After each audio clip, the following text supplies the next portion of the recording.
Rodney Loyes with that report. Now to the ultimate guide for Perth coffee lovers, the most comprehensive survey ever undertaken. Our team has secretly visited dozens of cafes all over Perth, comparing price, quality and service. So where's the best coffee in town, and can you still get a cuppa for under $2? Here's Mark Gibson with the results.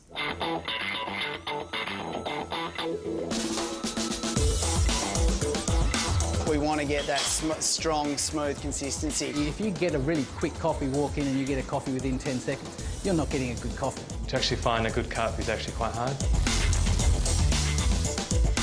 The flavour and the bean has to be right. Is $5 too much for a coffee? Yes, I think it's too expensive. The service was really important to me. It doesn't cost anything to have a smile or say hello. If you love coffee, you'll know that it can be pretty hit and miss, so we've done the hard work for you.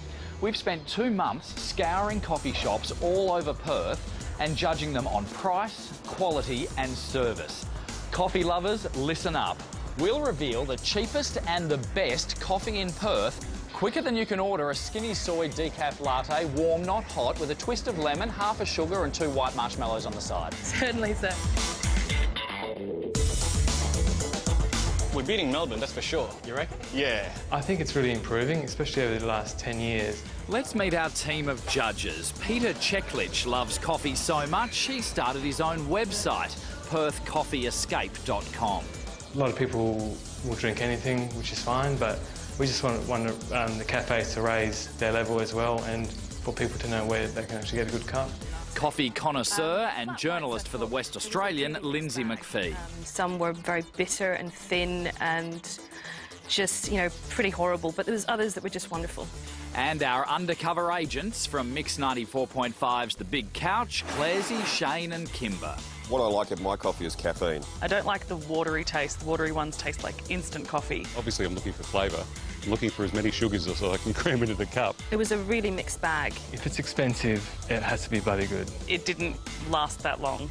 We had a few sips and it went in the garden. You're a harsh critic. It just was chalk and cheese between them and the real experts. Do we have a winner? That was my number one by far. Walking in, I thought I was walking into Melbourne. Before we get on to quality, let's compare price.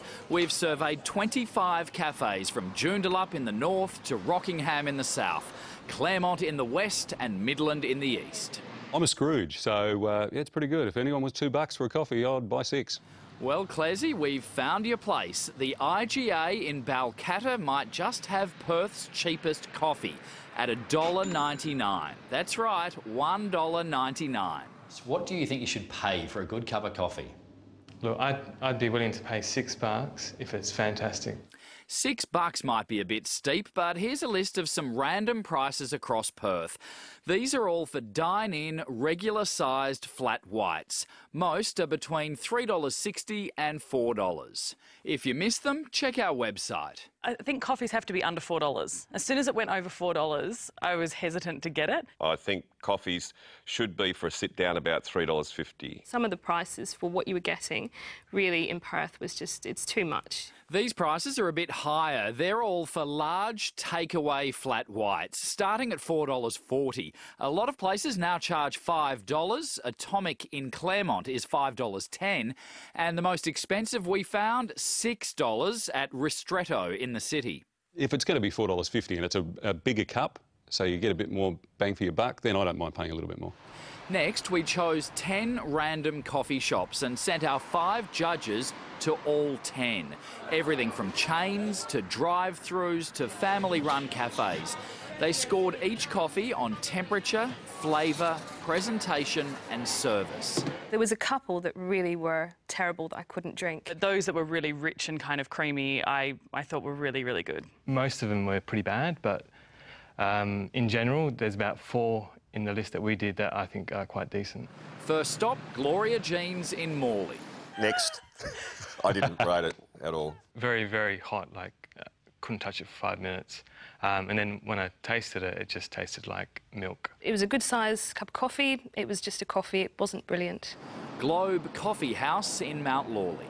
The service probably better than the coffee. My service the day I went in was not so great, and they were discussing behind the counter, they were talking about ways to make more money and get people to come into the store, and it made me feel really awkward. I was really disappointed. The service was fantastic, but the coffee was just bitter. Next, Dome in South Perth. We went into Dome in South Perth, and unfortunate for them, at the time that we were judging them, they had someone working on their taps. And so they said, we can't make you a coffee for 15 minutes. Were the taps working when you were at Dome? Yeah, yes, the taps were working, and they produced an average coffee. You know, if you're in a rush and it's the closest place, yeah, I would go there. We had a few sips and it went in the garden. Really? That was like drinking liquid. Yeah, it was like drinking mercury. It was that hot. Also, bottom of the list for me, unfortunately. Finally, some better luck at Buchla in Subiaco.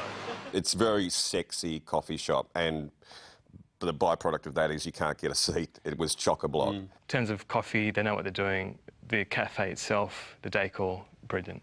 Love it. I absolutely adored it. It was beautiful inside. It was absolutely packed, but the service was quick.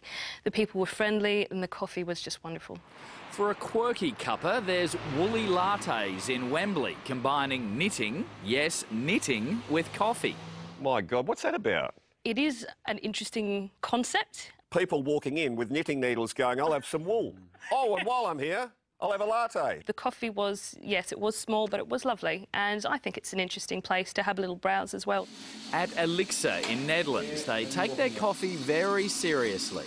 They're kind of like coffee royalty in Perth. Owner Justin Kenny says they're one of only a handful of cafes to roast their own beans. What the consumer's getting from us now is the highest grade green bean that you can get for the same price that they're paying for coffee around town. A flat white here is $3.90. Can people justify $5 and $6 then? Look, I would suggest not. You could tell they knew what they were doing, and there was a lot of people moving through there. It was a bit sterile inside, I thought. It didn't have a nice warm vibe, but the coffee was brilliant. I thought the coffee was very bitter, and that might be because I like it creamy, and they were very strong. The coffee was fantastic. It really was. On the other hand, McCafe in Melville. I read up all the advertising saying that they're sorry about all the bad coffees in the past, but it's still bad. I accidentally went to the wrong one on the list, so I had to have the McCafe coffee twice, and it wasn't better the second time round. It went out the car window both times. It tasted like instant coffee. Our team discovered a suburban surprise. Tucked away in the Noranda shopping centre is Espresso. Yep. Oh, Massive mate. surprise. Suburban shopping centre. The coffee was great. It was a good deal, and the place was absolutely packed. The coffee there was amazing. Hopefully, we'll stay a secret, but probably not now. And our judges tried 2 drive-thrus, Muzz Buzz in Bentley and One for the Road in Peppermint Grove. This is a real surprise for me. One for the road was really, really good. Brilliant. If you're anywhere nearby, grab a coffee because the coffee was great. The people were really, really lovely. As for Muzz Buzz, It was not good. It made it... Clearsy was pouring it out of the car window as we drove away. That's not a good sign. Not a great sign, Gibbo. these days coffee has even gone high-tech. We do approximately about 300 SMS between the 2 stores every day, so it was a natural progression for us that we would move with the times. At Mooba in Subi, they've gone from SMS orders to their very own app for your smartphone. I happen to have a history of orders because I do this quite often. For customers like Leonie, a cuppa is as easy as a few taps of the screen. Her order comes through to the cafe and voila. It says my coffee is now ready. I walk over, pick it up.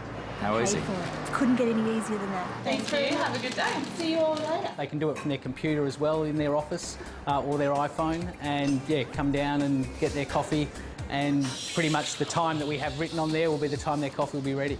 Now back to our results, and the best coffee we found in Perth is at Buchla on Rockaby Road. Looks like Fred the barista is in line for a pay rise. How does it feel to be voted #1?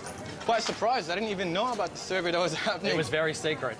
It was. Without a doubt, it was Buchla. It's a beautiful place. The coffee's fantastic, and I would definitely go out of my way to go there again. Best was Buchla, but followed very closely by Espresso at Noranda Shopping Centre. Buchla is my favourite, Elixir close second, and incredible second or third is Espresso in Naranda Shopping Centre. It wasn't quite unanimous.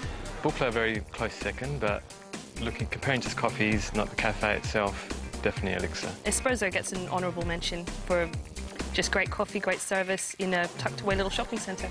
And before we go, some tips from the experts. Milk's important. Don't overheat your milk. Texture it correctly. I care about what I'm doing. Yeah. Simple. I mean, that's what keeps people coming back in. You know, it's how well you make the coffee. And that's good coffee.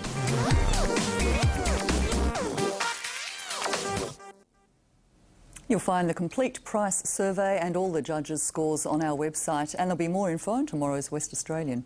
Here's what's coming up.